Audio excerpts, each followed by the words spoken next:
Hello दोस्तों। एक महीने से भी कम का समय रह गया है पीसीएस एग्जाम के लिए। 17 मार्च को पीसीएस का एग्जाम है और अभी आरओ के एग्जाम में आयोग क्या स्टेप उठाता है क्या नहीं उठाता है ये सब अभी आप वहां पे उसको छोड़ रहिए। थोड़ा सा समय दीजिए आयोग को, वो अपना काम करेगा ही। अगर हाँ ऊपर नीचे करता है तो बाकी बच्चे बैठे हैं, न्यायपालिका भी है, तो हम लोग तो उसको न्याय अपने लिए लेके ही रहेंगे। लेकिन यहाँ पे जो हमारा एग्जाम 17 मार्च को पीसीएस का है उसके रिगार्डिंग कुछ बात कर लेते हैं। यहाँ पे आरओ में भी दो पेपर होता है, यहाँ पे भी दो पेपर होते हैं। एक जीएस का होता है, जैसा आरओ का सिलेबस है वैसा सेम जीएस का सिलेबस है, इसमें कोई अंतर नहीं है। बस एक अंतर है कि यहाँ पे जीएस के आपको 150 प्रश्न देखने को मिलेंगे। वहां पे हिंदी होता है, यहाँ पे क्या होता है, यहाँ पे सी सेट का पेपर होता है। तो अगर आपने वहां पे हिंदी पढ़ी है और आप ये सोच रहे हैं, जो पहली बार एग्जाम दे रहे हैं उनके लिए मैं बोल रहा हूं कि अगर आपने वहां पे हिंदी पढ़ी है, मैथ और रीजनिंग का वहां पे आपने प्रैक्टिस किया है, तो वो आपका व्यर्थ नहीं जाएगा, वो आपका यहाँ पे सी सेट में इंक्लूड हो जाएगा। और इसमें आपको इंग्लिश भी देखने को मिलेगा, कंप्रीहेंसिव भी देखने को मिलेगा। आपको यहाँ पे जो है अंतर व्यक्तित्व वाला जो प्रश्न आता है वो भी आपको यहाँ पे देखने को मिलेगा। तो वो पूरा सी सेट में काउंट होता है और इसमें आपको न्यूनतम अंक पाना बहुत जरूरी है।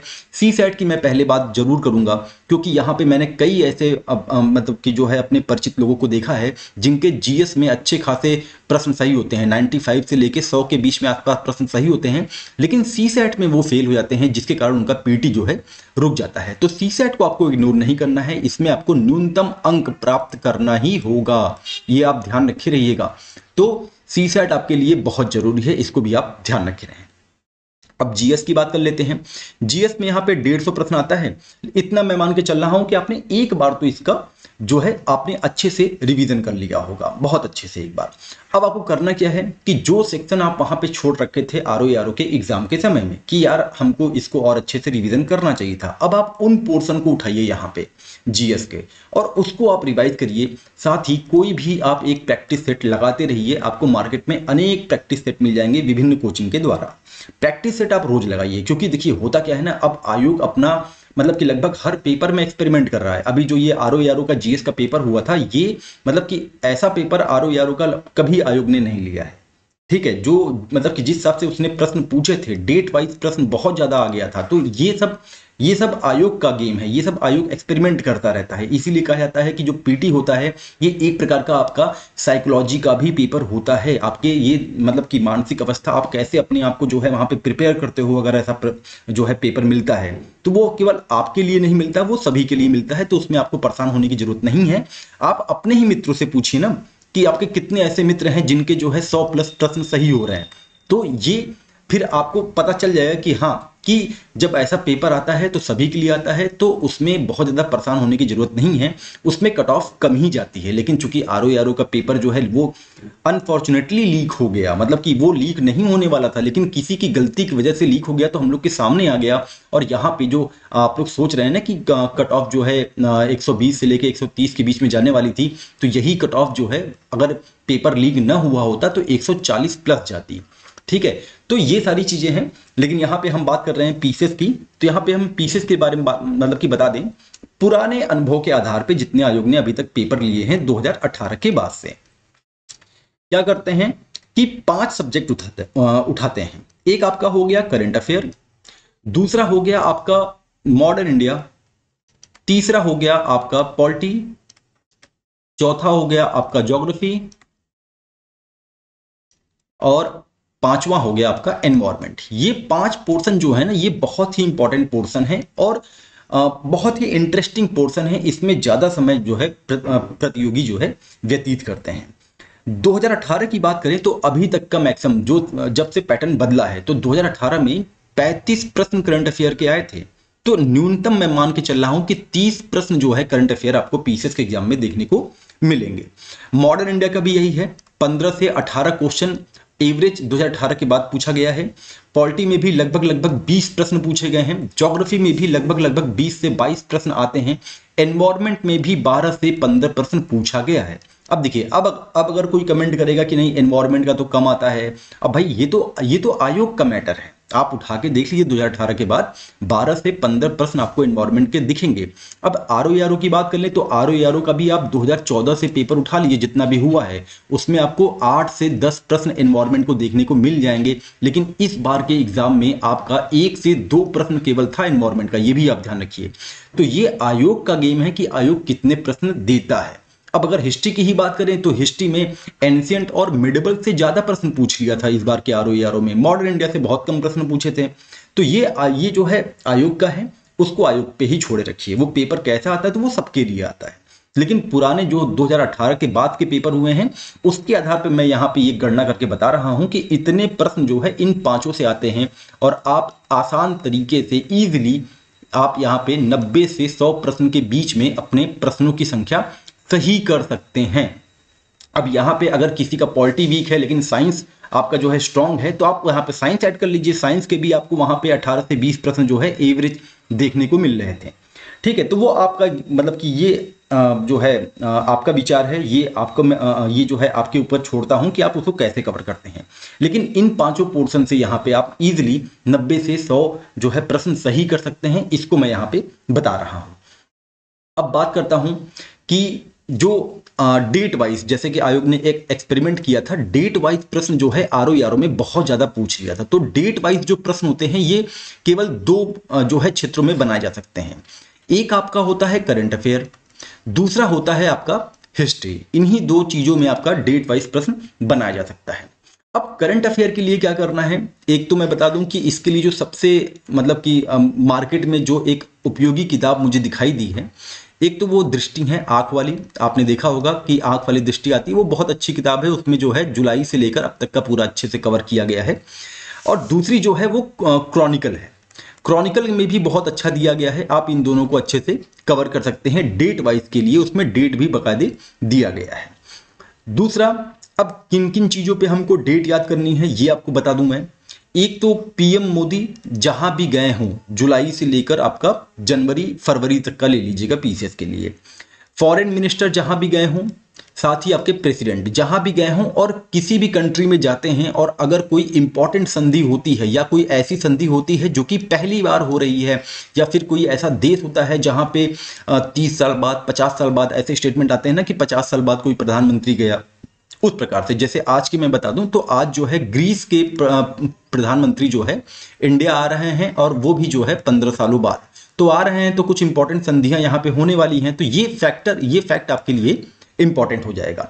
तो ऐसी चीजें आपको जो है ज्यादा देखनी होगी डेट वाइज के लिए। या फिर कोई मतलब कि राजनीति से प्रभावित या तो राष्ट्रीय मुद्दा कोई ऐसा जो कि मतलब कि हमारे देश में पहली बार हो रहा है, वो किस मंथ को हुआ, किस डेट को हुआ, या फिर कोई ऐसा पहल जो कि साप्ताहिक चलाया गया हो, कब से लेकर कब तक चलाया गया था। तो ये सारी चीजें आपको दृष्टि आंख वाली और क्रॉनिकल में आराम से मिल जाएगी, उसको आप लोग कवर कर लीजिएगा।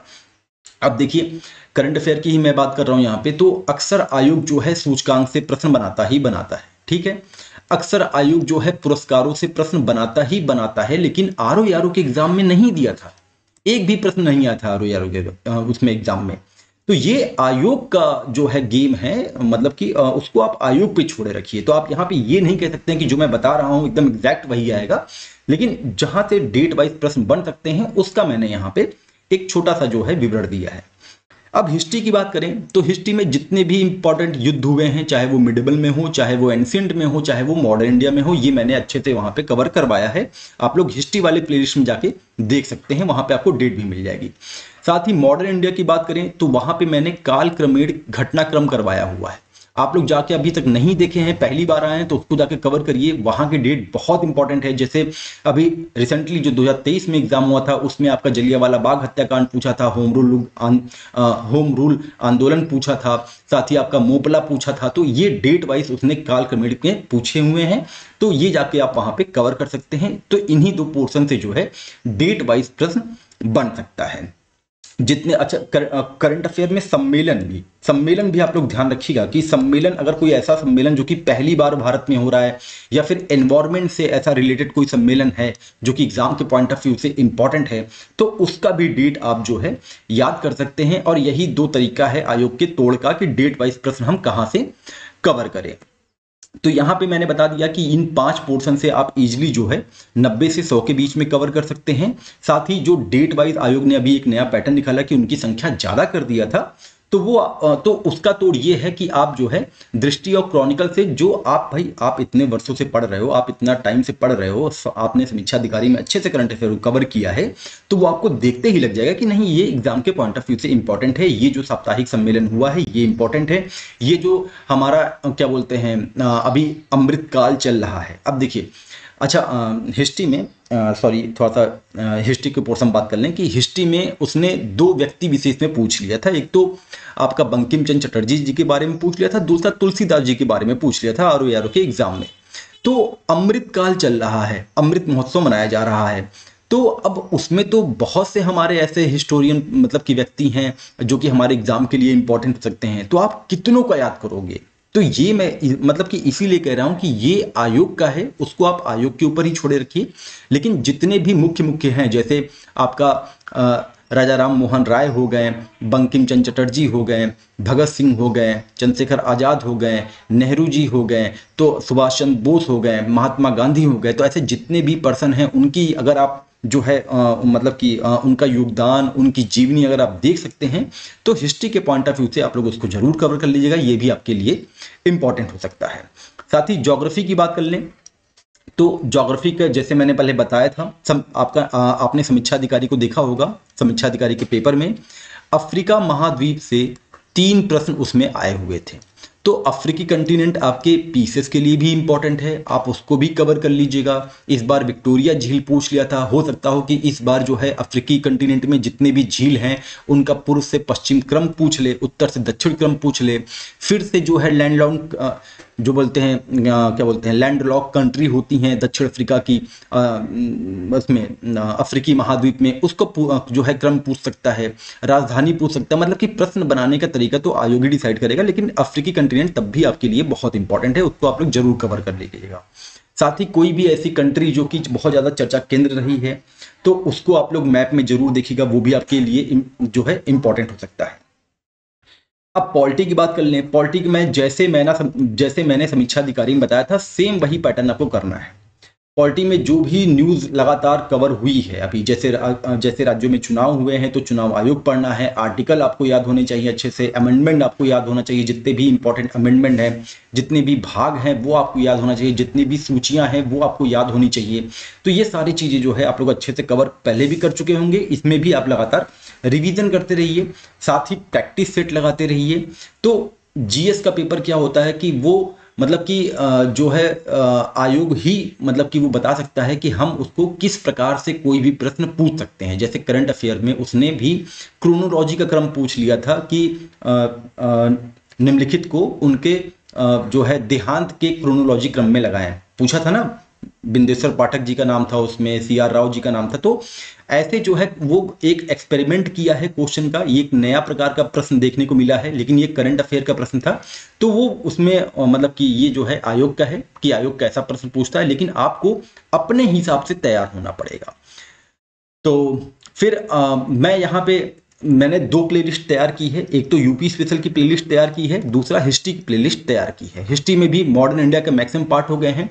अभी हम लोग जो शुरू करेंगे वो मिडेबल के जितने भी पार्ट छूट गए हैं, साथ ही एंशिएंट में अगर जो पार्ट छूटा है एग्जाम के पॉइंट ऑफ व्यू से इंपॉर्टेंट होगा उसको कवर करेंगे। और हम लोग शुरू करेंगे अब ज्योग्राफी, पीसीएस के पॉइंट ऑफ व्यू से ज्योग्राफी के जितने भी इंपॉर्टेंट पोर्शन होंगे उसको हम लोग शुरू करेंगे, और प्रयास रहेगा कि पॉलिटी को भी अच्छे से आप लोग के लिए यहाँ पे मैं उपलब्ध करवा दूं इस मंच के द्वारा। तो चलिए, समय बहुत कम रह गया है, लगातार प्रैक्टिस करते रहिए पेपरों का, ठीक है। और साथ ही सी सैट पे जरूर ध्यान दीजिएगा, सी सैट में पास होना आपका बहुत जरूरी है। अगर आप जीएस में 100+ स्कोर भी कर लेते हैं, लेकिन अगर सी सैट में आप न्यूनतम अंक नहीं प्राप्त होते हैं तो आपका पीटी जो है वो क्वालिफाई नहीं होगा। इसको आप लोग ध्यान रखिएगा। और बहुत ही ऐसे अभ्यर्थी हैं जिन अब छोटी छोटी गलतियों की वजह से जो है सी सेट में फेल हो जाते हैं और जीएस में उनका बहुत अच्छा स्कोर होता है और उनका पीटी रुक जाता है। तो सी सेट को भी आप लोग उतनी ही महत्ता दीजिएगा जितनी आप जीएस को देते हैं। थोड़ा सा समय 1-2 घंटे का आप एक दिन में निकाल के सी सेट को जरूर दीजिएगा। चलिए, मिलते हैं अपने अगले कंटेंट के साथ, तब तक अपना ध्यान रखें। नमस्कार, जय हिंद, जय भारत।